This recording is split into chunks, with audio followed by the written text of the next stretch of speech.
Si v dobrom zmysle kontraverzný, môžu s tebou nesúhlasiť, ale prečítajú si. Takto šéf mediálneho výboru parlamentu Roman Michalko komentoval najnovší literárny počin vedca, publicistu, cestovateľa, znalca vín a ženskej krásy Gustava Murína. Kniha sa volá Feminizmus ako tretie zlo. Uprevádzame na cestu k čitateľom a čitateľkám. Veľa spokojných čitateľov a veľa nespokojných čitateľov.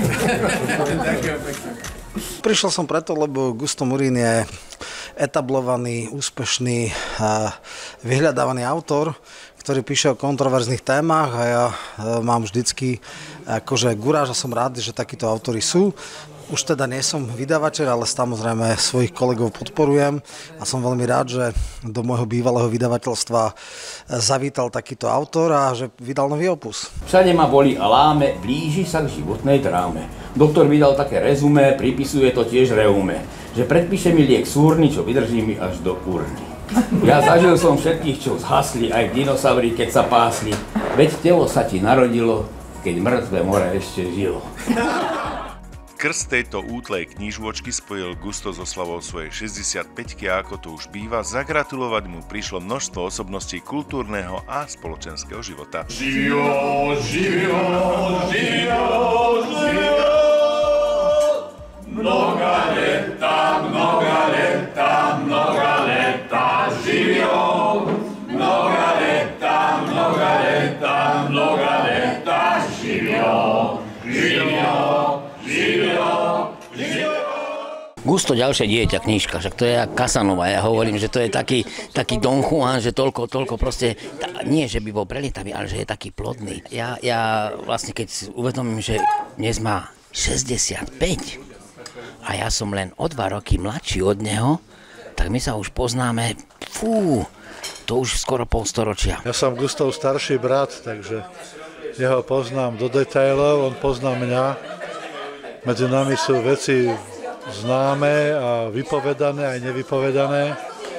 A k dnešnému večeru poviem toľko, že som rád, že Gusto sa drží, snaží, pracuje, organizuje svoju, poviem, blízku priateľskú družinu, ktorá ešte existuje a snaží sa, je to obdivhodné, že to robí. Zo srdca ti prajem čo najviac šťastia, zdravia, lásky, úspechov, lebo ťa Slovensko fakt potrebuje, pretože tým tvojim nekonformným správaním a rovnako myslením, myslím si, že nechávaš na Slovensku výraznú stopu. Hovorím Gusto, je to moje sústo a keď dneska do postele zavítam, tak hneď si ju aj prečítam.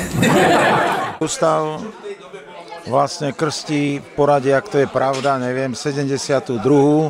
knihu, takže je to skutočne veľmi potentný autor, nie len ako zdá sa pre písanie kníh, ale zrejme aj v inej oblasti a k tomu mu chcem zaželať do ďalšieho života to najdôležitejšie, tú komplexnú sviežosť. Takže ako všetko je dobré, funguje to tak, jak má a neškrabme si to a poďme ďalej. Ako sám oslavenec uvádza, takmer 290 jeho textov bolo preložených do 49 jazykov a publikovaných v krajinách ako Afganistan, Cyprus, Egypt, Grónsko, Chorvátsko, India, Tajvan, Ukrajina, Spojené štáty americké a ďalšie. Mnohé z týchto krajín prešiel v rámci svojich novinárskych výprav, bol aj predsedom slovenského PEN centra. Z Bratislavy Miliam Šuška.